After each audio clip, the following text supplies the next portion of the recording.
اكره ما عليا انك تكون عشوائي في التفكير، يبقى الاي كيو بتاعك واقع. موضوع دونجا وابو واحد السيد والاستاذ مصطفى شلبي، طبعا اللعيبه دي انا كان على المستوى الشخصي دونجا لعيب بالنسبه لي لقمه عيشه، ان هو بيحب الزيطه، بيحب يلعب كتير على السوشيال ميديا عشان خاطر ايه؟ يلعب بالجمهور.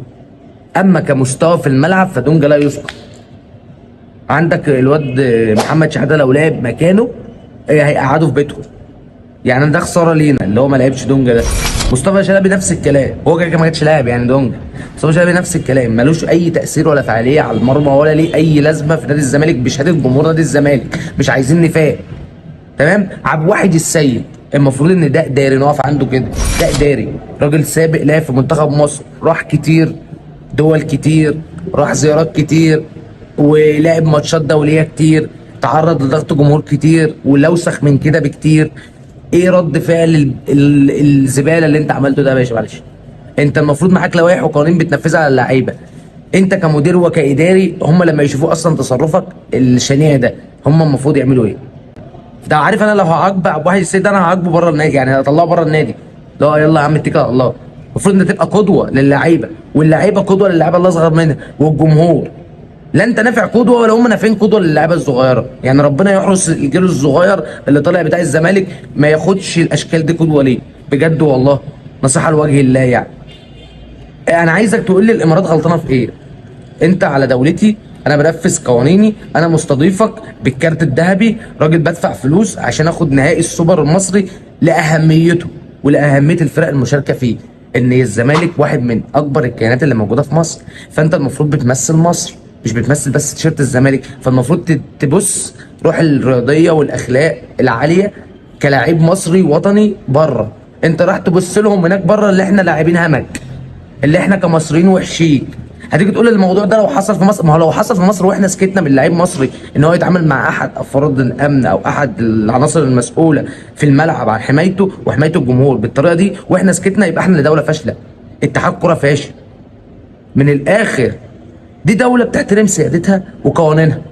التعدي على راجل شغال ايا يكن بقى لبسه، لانك انت مالكش دعوه بلبسه، مالكش دعوه تحدد له لبس ايه عشان في مبرر طلع اصل لابس شورت وتيشيرت احمر ما يلبس اللي هو عايزه يا جماعه.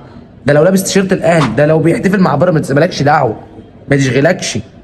انت لعيب محترف، لعيب عندك عقليه بتاعت لعيب كبير ناضج، عارف انك بتتحط في ماتشات زي دي في ضغوطات، فده اقل ضغط ممكن تتعرض له.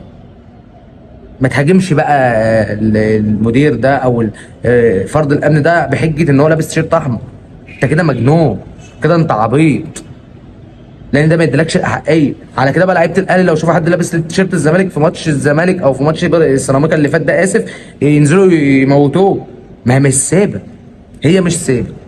فاللي انا شايفه من الامارات ان دي بلد سياحيه، فلقمه عيشها ان هي تجيب حاجات زي دي عشان تنشط السياحه عندها، سواء ماتشات كوره مهمه، سواء مباريات مهمه، سواء معالم مهمه، ناس مهمه عندك في مصر عشان خاطر تنشط السياحه عندها.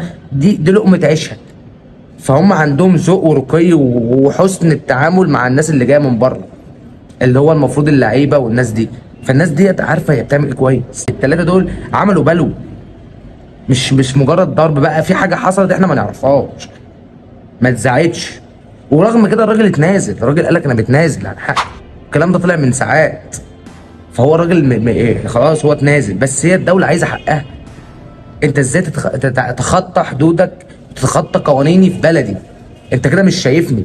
زي بالظبط لما يجي اتنين فرق كبار من الامارات يلعبوا عندك هنا في مصر، وواحد من الفرقه الاماراتيه يتعدى حدوده، هل يا ترى انت هتسمع عليه؟ لا مش هتسمع عليه، هتحبسه برضه وهتاخد حقك منه، لان هو تعدى على قانون الدوله المستضيفاه جمهوريه مصر العربيه. نفس الكلام بيحصل معانا بس في العكس، في الجهه الثانيه. فهم مش غلطانين، الغلط من عندنا.